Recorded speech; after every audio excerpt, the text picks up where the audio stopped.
मित्रांनो, तुमचं देवघर अगदी छोटंसं असेल, घराच्या एका कोपऱ्यामध्ये असेल किंवा मोठं असेल, त्याला पुष्कळ जागा तुमच्याकडे असेल, तरीसुद्धा म्हणजे छोटं असू द्या देवघर किंवा मोठं असू द्या, ते जमिनीवर असू द्या किंवा भिंतीला अडकवलेलं असू द्या, असं कुठल्याही प्रकारचं देवघर असलं ना, तरी 7 चुका आहेत, ज्या आपल्याकडनं देवघरामध्ये सहज होण्याची शक्यता असते आणि त्या 7 चुका आपण टाळायलाच हव्या, असं वास्तुशास्त्र सांगतं.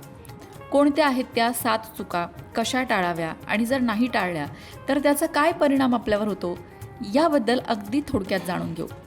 पहिली चूक म्हणजे देवघरामध्ये खंडित मूर्ती किंवा फाटलेले फोटो नसावे. तुम्ही म्हणाल नाहीच आहे आमच्याकडे, नाहीच ठेवत आम्ही असं काही देवघरात.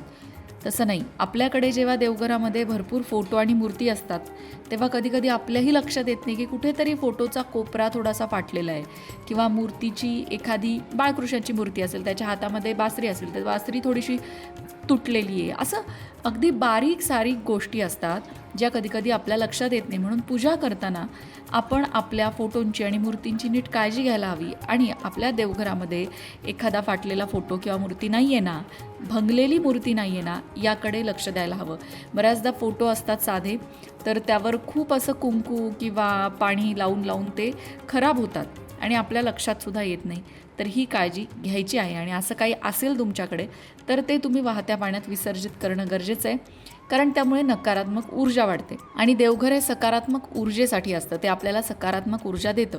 कुठूनही बाहेर जाऊन आलो आपण, कितीही डोक्यात आपल्या तणाव असला, पण देवासमोर 1-2 क्षण जरी बसलो तरी मन प्रसन्न होतं की नाही.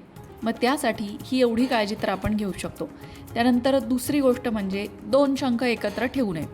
वास्तुशास्त्रानुसार हा नियम आहे की 2 शंख देवघरामध्ये ठेवू नये. आता कधीकधी आपल्याकडे एक शंख असतो, दुसरा कोणी गिफ्ट केला किंवा कुठेतरी आपण तीर्थयात्रेसाठी गेलो, तिथून घेऊन आलो. कधीकधी बऱ्याचदा असं असतं की घरात आधीच शंख आहे, पण घरातले ज्या ज्येष्ठ व्यक्ती आहेत ते चारधाम यात्रेला गेल्या, कुठेतरी गेल्या आणि तिथून काही मूर्ती घेऊन आल्या, त्याच्यात शंखही परत आणला गेला आणि मग आता त्यांनी आणला आहे तर त्याचं काय करणार, मग ठेवा देवात 2, असं होतं. तर जर नवीन आणला असेल तर पहिला विसर्जित करावा, त्यातून काहीतरी मार्ग काढावा. पण 2 शंख देवघरामध्ये ठेवू नयेत, कारण देवघरात 2 शंख ठेवल्यामुळे घरातल्या सदस्यांमध्ये विनाकारण वाद आणि तणाव निर्माण होऊ शकतो. आता जर तुमच्याकडे 2 शंख असतील तर एक शंख पूजेसाठी ठेवा आणि दुसरा घराच्या दुसऱ्या कोपऱ्यात सजावटीसाठी सुद्धा तुम्ही ठेवू शकता. असं नाही की घरातच नाही ठेवायचं आहे, ठेवू शकता. जर तुमच्याकडे तुमच्या घरातल्या ज्येष्ठांनी किंवा कुणीही गिफ्ट केलेला असेल तो आणि आता त्यांचं मन नाही मोडायचं आहे तुम्हाला, तर तुम्ही घरात दुसरीकडे कुठेही तो ठेवू शकता. तिसरी महत्त्वाची चूक जी होते ना, ती खूप सामान्य चूक आहे, बऱ्याच जणांकडनं होते. आपलं जे देवघर असतं त्याच्या खाली कप्पे असतात किंवा देवघराच्या वरती कप्पे असतात, तर आपण काय करतो, तिथे एक पिशवी ठेवतो आणि रोज देवपूजेनंतर जी काढून टाकलेली फुलं असतात, चुकलेली फुलं, ती त्या पिशवीमध्ये टाकतो आणि ती पिशवी देवघराच्या खाली कुठेतरी कोपऱ्यात किंवा वरच्या बाजूला कोपऱ्यात असं ठेवतो. पण तसं करू नये. देवघरात अशी सुकलेली फुलं अजिबात नसावीत.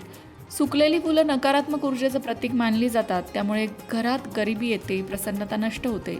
त्यामुळे नेहमी ताजी फुलं तुम्ही देवाला तर वाहताच, पण देवाचं जे निर्माल्य आहे ते एका पिशवीमध्ये तुम्ही साठवा. तुम्हाला नदीत टाकायला लगेच जायला वेळ नसतो, बरोबर आहे, पण ते देवघराच्याच तिथे ठेवू नका. ते घरात दुसरीकडे कुठेतरी ठेवा आणि जेव्हा तुम्हाला वेळ असेल तेव्हा ते नदीमध्ये प्रवाहित करा. आता चौथी गोष्ट म्हणजे बऱ्याच जणांकडे ना पितरांचे फोटोसुद्धा देवघरात ठेवले जातात. तर श्रद्धेपोटी लोक ठेवतात की आमच्या आजीवर आजोबांवर प्रेम होतं, ते आमच्यासाठी श्रद्धास्थान आहेत, प्रेरणास्थान आहेत, मान्य. पण देवघरामध्ये असे फोटो ठेवू नयेत पूर्वजांचे. त्यांच्यासाठी घरात दुसऱ्या दिशा सांगितलेल्या आहेत वास्तुशास्त्रामध्ये. तर जर तुम्हाला पूर्वजांचे फोटो कोणत्या भिंतीवर लावावे याबाबत कन्फ्युजन असेल, गोंधळ असेल, तर आता नुकतंच आपल्या चॅनलवरती आनंदी वास्तूचे आनंद पिंपळकर सर जे वास्तुतज्ञ आहेत त्यांचा सुंदर पॉडकास्ट झालेला आहे, ज्याला तुम्ही भरभरून प्रतिसाद देताय. त्यांनी त्या पॉडकास्टमध्ये अतिशय सुंदररित्या समजून सांगितलं आहे की तुम्हाला जर पितरांचे फोटो, तुमच्या पूर्वजांचे फोटो ठेवायचे आहेत तर ते घरात नक्की कुठे ठेवावे, कुठल्या भिंतीला ठेवावे, त्या फोटोची योग्य दिशा काय असावी, याबाबत त्यांनी सविस्तर मार्गदर्शन केलेलं आहे. तर तो पॉडकास्ट तुम्ही नक्की बघा, त्याची लिंक तुम्हाला डिस्क्रिप्शन बॉक्समध्ये देत आहोत. आणि फक्त पितरांच्या फोटोबद्दलच नाही, तर घरात लहान मुलांचे फोटो असतील, घड्याळ, कॅलेंडर, या सगळ्याबद्दलच त्यांनी अगदी सोप्या भाषेमध्ये मार्गदर्शन त्या पॉडकास्टमध्ये केलेलं आहे. तेव्हा तो पॉडकास्ट बघायला विसरू नका. आता वळूया पुढच्या गोष्टीकडे, ती म्हणजे धारदार वस्तू. कात्री, चाकू. कधीकधी काहीतरी कापायला लागतं म्हणून आपण देवघराच्या खाली भरपूर कप्पे असतात, एक छोटीशी कात्री ठेवली, काहीतरी ठेवलं असं, टोकदार असं होतं. तर देवघरात कधीही धारदार वस्तू ठेवू नये. कात्री, चाकू, सुई यासारख्या धारदार वस्तू देवघरामध्ये नसाव्या असं वास्तुशास्त्र सांगतं. देवघराच्या साहित्यामध्ये फक्त दिवा, अगरबत्ती, सात्विक वस्तूच असाव्यात. त्यानंतरची पुढची गोष्ट म्हणजे एकाच देवाच्या 2 मूर्ती देवघरामध्ये असू नये. हे सुद्धा बऱ्याचदा होतं. देवघरात एकाच देवाच्या 2 मूर्ती, 2 फोटो ठेवले जातात. विशेषतः मूर्ती असतील तर त्या तर टाळाव्याच, कारण त्यामुळे घराचा समतोल बिघडतो. गणपती किंवा इतर देवांची एकच पण सुंदर मूर्ती असेल तरी पुरेशी असते. आता बऱ्याचदा असं होतं की सासूबाईंची अन्नपूर्णा आणि गणपती होता किंवा बाळकृष्ण होता, लग्न होऊन सून येते, ती पण तिचा बाळकृष्ण आणि अन्नपूर्णा घेऊन येते. मग त्या देवघरामध्ये 2-2, 3-3 मूर्ती होऊन जातात. तर नवीन आल्यानंतर जुन्या विसर्जित कराव्या शक्यतो. 2-2 मूर्ती देवघरामध्ये असू नये असं वास्तुशास्त्र सांगतं. त्यानंतर चामड्याच्या वस्तू. हे तर तुम्हाला माहितीच आहे की मंदिरांमध्ये सुद्धा आपल्याला जेव्हा आपण जातो तेव्हा बेल्ट बाहेर काढायला लावतात, कारण चामड्याच्या वस्तू ह्या आपण देवाजवळ घेऊन जात नाही. म्हणून आपण आपल्या देवघरात सुद्धा जे काही पाकिटं ठेवलेली आहेत किंवा ज्या काही छोट्या छोट्या पिशव्या काही घालून ठेवलं असेल तर चामड्याच्या वस्तू त्याच्यात नाही आहेत ना, याची एकदा खात्री करून घ्यावी. त्यानंतर देवघरासाठी काही खास टिप्स तुम्हाला जर वास्तुशास्त्रानुसार हवी असेल तर देवघर नेहमी ईशान्य कोपऱ्यात असावं. पूजेच्या वेळी आपलं तोंड पूर्वेकडे किंवा उत्तरेकडे असावं. देवघराची स्वच्छता रोज करावी. तिथे नेहमी एक दिवा तेवत ठेवावा.